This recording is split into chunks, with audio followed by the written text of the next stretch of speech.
আমাদের আম গাছের মুকুলগুলো এখন এইভাবে কিন্তু ফোটা শুরু করে দিয়েছে। আর এই ফোটা শুরু করে দিলেই আমাদের গাছগুলোতে কিন্তু বিশেষ পরিচর্যা যত্ন নিতে হবে এবং বিশেষ কিছু সাবধানতা কিন্তু অবলম্বন করতে হবে।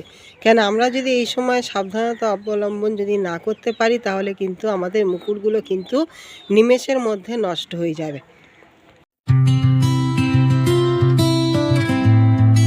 নমস্কার বন্ধুরা, আমি শ্রাবন্তী আর আপনারা দেখছেন গ্রিনরুফ গার্ডেন।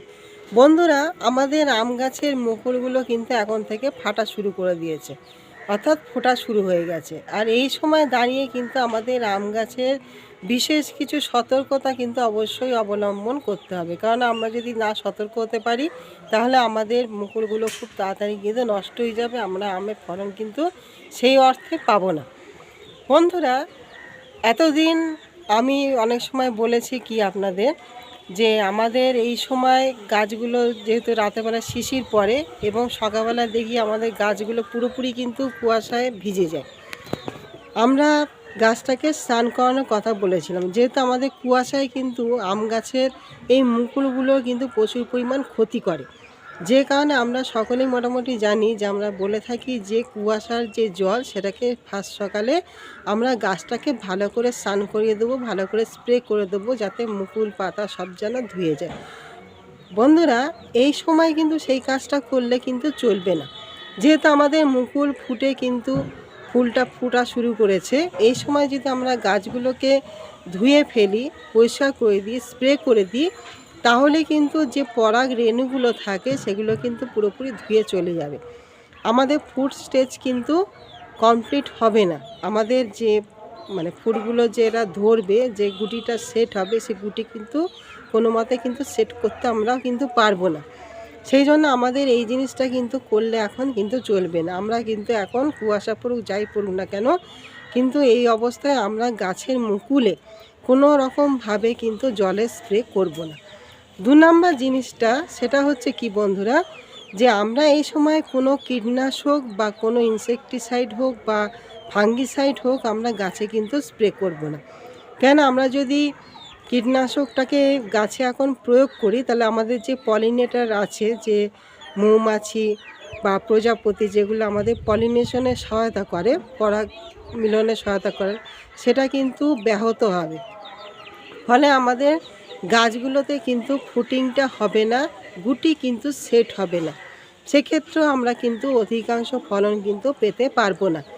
দ্বিতীয়ত, আমাদের যেগুলো লেয়ার সৃষ্টি করে, যে ফাঙ্গিসাইডগুলো লেয়ার সৃষ্টি করে, যেরকম আমরা যে সাপ ব্যবহার করে থাকি, একটা পাতলা দেখবেন লেয়ার পড়ে যায়, সেই লেয়ার পড়ে গেলেও কিন্তু আমাদের পরাগ মিলনে কিন্তু অসুবিধা সৃষ্টি হবে। সেই কারণে আপনারা যদি বা ফাঙ্গিসাইড দিতে হয়, লিকুইড ফাঙ্গিসাইড আপনারা ব্যবহার করবেন, কিন্তু কোনো রকম লেয়ারযুক্ত যে ফাঙ্গিসাইডগুলো সেগুলো কিন্তু ব্যবহার করবেন না।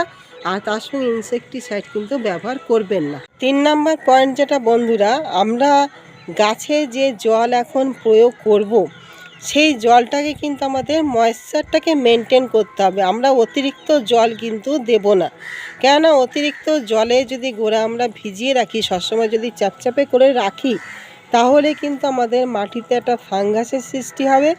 সেই ফাঙ্গাসের ফলে কি হবে, আমাদের ফুল কিন্তু ঝরে যাবে। সেই জন্য আমাদের গাছের যে মাটি, সেই মাটিটাতে কিন্তু ময়েশ্চার রাখতে হবে। একদম যে খটখটে শুকনো করে দেবো সেটাও না, আর অতিরিক্ত জল দিয়ে সারাক্ষণ যে একদম ভিজে প্যাচপ্যাচে করে রেখে দেবো সেটাও কিন্তু না। এটা কিন্তু খুব কিন্তু মেনটেন করে চলতে হবে এই জলের ব্যাপারটাকে।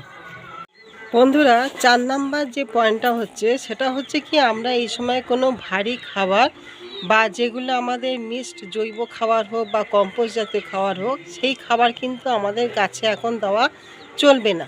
আমরা এই সময় গাছে কোনো রকম ভারী খাবার কিন্তু দেবো না। আমরা এই সময় একটা লিকুইড খাবার দেবো। আপনারা প্রত্যেক সপ্তাহে আপনার সবজি পচানোর যে তরল সার বা আমাদের শস্যের খোল ভেজানোর যে জল, সেটা পাতলা করে কিন্তু আপনারা প্রত্যেক সপ্তাহে 1 দিন করে দিতে পারেন, কিন্তু কোনো অবস্থায় এখন কোনো ভারী খাবার প্রয়োগ করবেন না।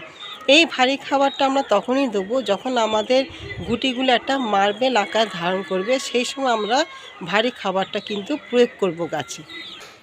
বন্ধুরা, এই যে কটা 4টে পয়েন্ট আমি বললাম, এই 4টে পয়েন্ট কিন্তু আমাদের খুব গুরুত্ব সহকারে কিন্তু পালন করতে হবে, কারণ আমাদের এই গাছগুলো কিন্তু খুব সেনসিটিভ অবস্থায় কিন্তু এই সময় থাকে। এই সময়টা আমরা যদি একটু সাবধানতা অবলম্বন করে সঠিক যত্ন পরিচর্যা করে যদি পার করতে পারি, তাহলে কিন্তু আমাদের আমের ফলন কিন্তু অধিক মাত্রায় আমরা পেতে পারবো।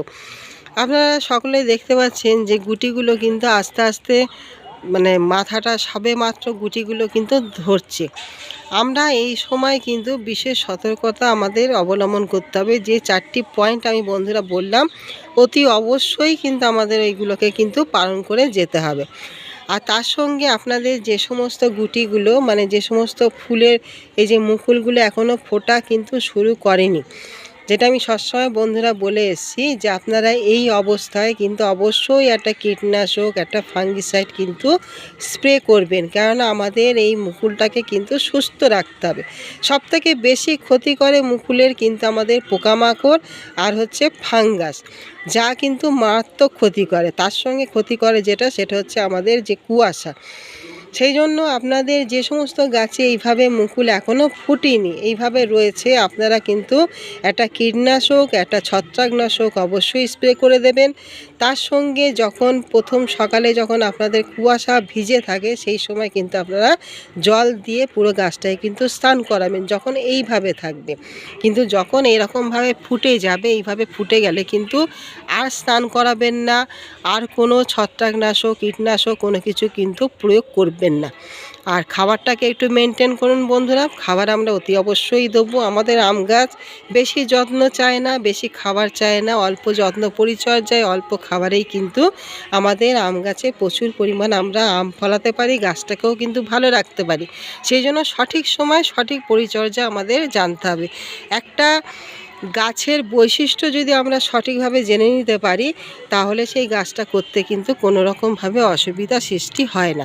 আমাদের যেরকম আম গাছে পাতা পুড়ে যাওয়ার সমস্যা কিন্তু প্রচুর মাত্রায় আমাদের কিন্তু ভোগায় বন্ধুরা। সেই পাতা পুড়ে যাওয়ার সমস্যা থেকে যদি আমরা গাছকে রক্ষা করতে পারি, তাহলে দেখবেন আম গাছগুলো সুস্থ স্বাভাবিকভাবে কিন্তু বেড়ে উঠবে।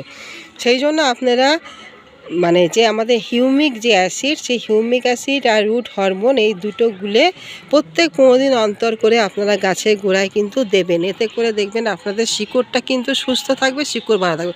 আর যে কোনো গাছে যদি শিকড় সুস্থ থাকে, তাহলে গাছের বৃদ্ধিতে কেউ কিন্তু আটকাতে পারে না। আর খাবার বলতে নাইট্রোজেনযুক্ত খাবার কিন্তু আমাদের আম গাছ কম চায়, পটাশিয়ামযুক্ত খাবার কিন্তু আমাদের আম গাছগুলো ভালোবাসে। সেই জন্য নাইট্রোজেনযুক্ত খাবারটা আপনারা সবসময় একটু কম দেবেন বন্ধুরা।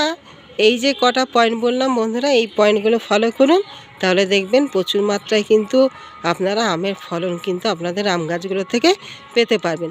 ভিডিওটি কেমন লাগলো বন্ধুরা জানাবেন। ভালো লাগলে অবশ্যই লাইক, কমেন্ট, শেয়ার করবেন। নতুন বন্ধু হলে অবশ্যই একটা সাবস্ক্রাইব করে আমার চ্যানেলের পাশে থাকবেন। আজকের মতন আসি, আগামী দিন নতুন কোনো ভিডিও নিয়ে আবার ফের আপনাদের সামনে উপস্থাপন করব। নমস্কার।